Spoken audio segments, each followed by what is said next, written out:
दोस्तों, चैनल को सब्सक्राइब करें डिजिटल सेवा, सरकारी योजना और छात्रों के लिए ऑनलाइन फॉर्म जैसे जानकारी के लिए।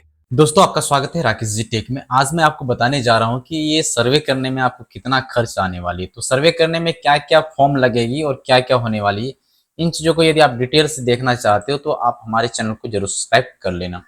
हमारी वीडियो में आपको वही सारी इंफॉर्मेटिव वीडियो मिलने वाली है जो आपको रिक्वायरमेंट होगी अभी भी और आने वाले समय में भी, इसीलिए चैनल को सब्सक्राइब जरूर कर ले। और यदि आप हमारे चैनल में पहले से ही आए हुए हो, सब्सक्राइब किए हुए, तो वीडियो को जरूर लाइक करना और शेयर जरूर करना। इससे मुझे भी मोटिवेशन मिलता है और आपके लिए मैं सटीक जानकारी लेके आता हूं। तो यहाँ पर आपका ये क्वेश्चन जो है ना, प्रॉब्लम, मैं इसको सॉल्व करने वाला हूँ। ये एक जमीन सर्वे रिलेटेड एक पोस्ट है जो कि हमारा ही साइट है, ये ऑनलाइन फॉर्म हब है, ठीक है। इसमें आपको वो सारी चीजें मिल जाएगी जो कि मैं इसमें लिखने का काम करता हूँ। तो इसमें क्या क्या चीजें होने वाली मैं आपको बता दूं। सर्वे करने में आपको ये सारी चीजें इंपॉर्टेंट होगी।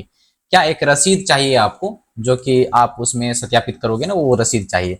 दूसरा हो गया, आपको प्रपत्र 2 प्रिंट करना है। ये प्रिंट आपको चाहिए। मैं इसको ये ओपन कर लेता हूं पहले, ठीक है। ये आपको प्रपत्र चाहिए जो कि मैंने इसे यहाँ पर भरा है, ठीक है। यहाँ पर ये मैंने इसको क्या क्या है भरा है, जो कि आप देख सकते हो। मैं बहुत डिटेल से इसको ऑनलाइन से ही भरता हूँ।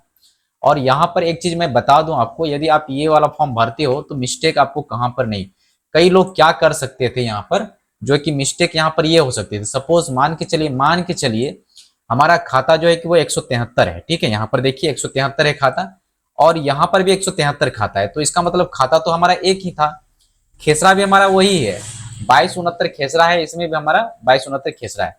यहाँ पर भी सेम वही चीज है, लेकिन यहाँ पर आप देखेंगे इसमें डिसमिल अलग अलग है ना।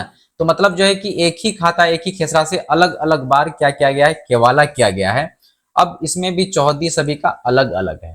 अब इस जो रैयत है, इस रैयत का ये सभी जब सर्वे होगा ना, सब के सब एक जमाबंदी में खुल जाएगा। मतलब सभी को मिला करके एक जमाबंदी ये बनेगा। क्यों बनेगा? क्योंकि यहाँ पर यदि आप देखोगे कंप्यूटराइज जमाबंदी, तो ये बिल्कुल अलग है ना।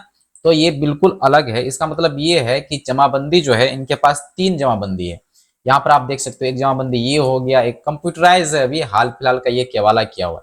तो इसको आप डिटेल से इसी टाइप से भरेंगे, नहीं तो आप मिस्टेक क्या कर जाएंगे, एक ही खाता लगा देंगे, फिर खेसरा एक ही, और सभी का रकबा डाल देंगे इस टाइप से, और जमाबंदी देना के लिए भूल जाएंगे, या तो फिर जमाबंदी एक ही दे करके आप छोड़ देंगे। तो इससे बहुत बड़ा मिसअंडरस्टैंडिंग होगा जो आपका सर्वे करने वाला है, ठीक है।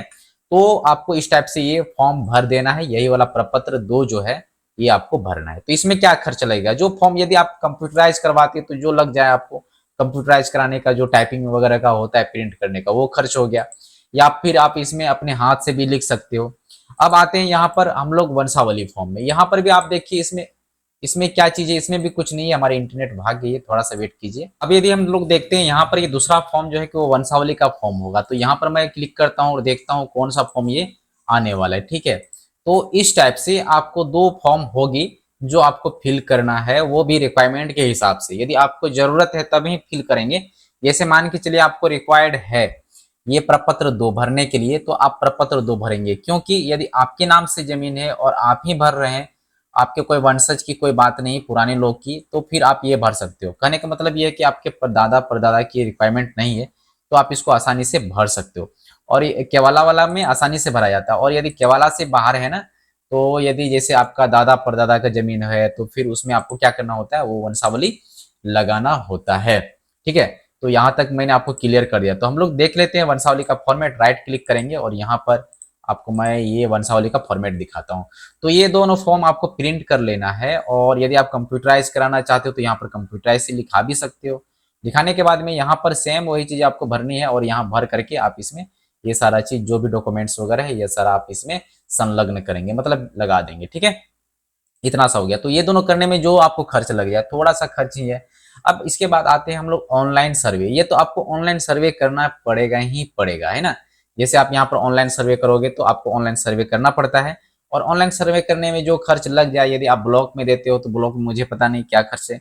यदि आप कहीं से और कराते हो तो वो डिपेंड करता है उसके काम के ऊपर में, वो कितने समय में काम करके देता है। तो ऑनलाइन करने का खर्च जो भी है, नागरिक अधिकार अभिलेख प्रिंट करने के लिए, ये आपको बाद में मिलेगी। जब आपको ये सर्वे हो जाएगी ना, तो आप यहाँ पर क्या कर सकते हो, प्रिंट करोगे अपना। जैसे कि अभी 1 2 3 4 ऐसा डिस्ट्रिक्ट है जहां पर ये सारा काम हो चुका है, और वहां से वो लोग अपना जो सर्टिफिकेट है, उस सर्टिफिकेट को यहाँ पर क्या कर सकते हैं, प्रॉपर्टी कार्ड डिटेल्स जिसको हम लोग बोलते हैं वो डाउनलोड कर सकते हैं। तो खर्च जो है कि मिनिमम है, ज्यादा खर्च नहीं है, कम से कम खर्च है। लेकिन यदि आपको ज्यादा ही खर्च करना है तो ये मैं नहीं कर सकता हूँ। ये आपको जहां जाना हो, जहां पर जा करके आप, आपकी मन है, आपकी मर्जी है, आपका पैसा है, जहां खर्च करना है आप कर सकते हो। अधिक जानकारी के लिए आप हमारे चैनल को सब्सक्राइब कर दीजिए, मैं आपको गाइड करूंगा। ये लास्ट का वही रिकॉर्ड है जो मैं आपको दिखाना चाहता हूँ कि ये मतलब करने पर, कौन सा करने पर, ये आपका सर्वेक्षण करने पर, ठीक है, सर्वे कराने पर कितना खर्च आता है। तो इस प्रकार से ये आपको आने वाला है। यहाँ पर आप देख सकते हो जो अभिलेख तैयार होगा, जो बंदोबस्ती नागरिक अधिकार अभिलेख जो है वो आपको यहाँ पर रेडी करके मिल जाएगा। ठीक है, तो आई होप जो है कि आपको ये समझ में आ गई है। फिर भी कोई डाउट है तो मुझे कमेंट करना, मैं आपको कमेंट में जरूर गाइड करूंगा। तो मिलते हैं हम लोग नेक्स्ट वीडियो में, तब तक के लिए बाय। अपना ख्याल रखना, सर्वे अच्छे तरीके से कराना, कहीं भी दिक्कत, कहीं भी कोई मुश्किल होती है तो जरूर मुझे याद करना। Thank you so much.